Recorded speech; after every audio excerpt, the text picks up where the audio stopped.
குறுக்கே வந்த ஜெயக்குமார் வந்தா அதிமுகவில் சசிகலா ரீஎன்ட்ரியாக முடியாது. அடுத்து சொன்ன டிஜே. தமிழக பாஜக தலைவர் அண்ணாமலையை நீக்கி விட்டு வேறு யாரை நியமித்தாலும் பாஜகவுடன் கூட்டணி இல்லை என அதிமுக முன்னாள் அமைச்சர் டி ஜெயக்குமார் தெரிவித்துள்ளார். மேலும் அதிமுகவுக்கு சசிகலா ரீஎன்ட்ரியாக முடியாது என்றும் அவர் பதில் தெரிவித்துள்ளார். அதாவது எப்போனா அதிமுகவுக்கு தோல்வி பயம், அதனால் தான் விக்கிரவாண்டி இடைத்தேர்தலில் போட்டியிடவில்லை என திமுக விமர்சித்திருந்தது. மேலிடத்திலிருந்து வந்த உத்தரவால் தான் அதிமுக போட்டியிடவில்லை என காங்கிரஸ் கட்சியின் ப. சிதம்பரம் கடுமையாக விமர்சித்திருந்தார். விக்கிரவாண்டி இடைத்தேர்தலில் போட்டியிடாது குறித்து அதிமுக ஒருங்கிணைப்பு குழு கண்டனம் தெரிவித்திருந்தது. அதுபோல் நேற்றைய தான் சசிகலா செய்தியாளர் சந்தித்திருந்தார். அப்போது அவர் அதிமுக முடிந்துவிட்டது என்று யாரும் நினைக்க வேண்டாம், ஏனென்றால் என்னுடைய என்ட்ரி ஆரம்பித்து விட்டது, என் பின்னால் தொண்டர்களும் மக்களும் இருக்கிறார்கள், அதனால் 2026இல் அதிமுக ஆட்சியை தனிப்பெரும்பான்மையுடன் அமைப்போம். நான் எப்போதுமே அதிகம் பேச மாட்டேன், முக்கியமான நேரத்தில் தான் குரல் கொடுப்பேன். அந்த சமயம் இப்போ வந்து விட்டது. அதனால் இனி அதிமுக தொண்டர்கள் கவலைப்பட வேண்டாம். விரைவில் சுற்றுப்பயணம் செல்ல உள்ளேன். பட்டி தொட்டி எல்லாம் சென்று மக்களை சந்திக்க உள்ளேன்.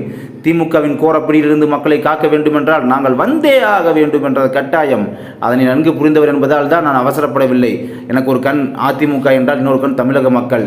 இடைத்தேர்தலை புறக்கணித்தது இந்த சூழலில் சரியில்லை. பிரதான எதிர்க்கட்சி அதிமுக தான் என தெரிவித்திருந்தார்.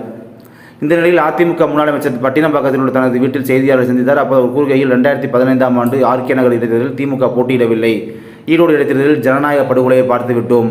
இந்த விக்கிரவாண்டி தேர்தலில் திமுக குறுக்கு வழியில் வெற்றி பெற முயற்சிக்கும். விக்கிரவாண்டி தொகுதியில் எல்லா அமைச்சர்களும் முகாமிட்டுள்ளார்கள்.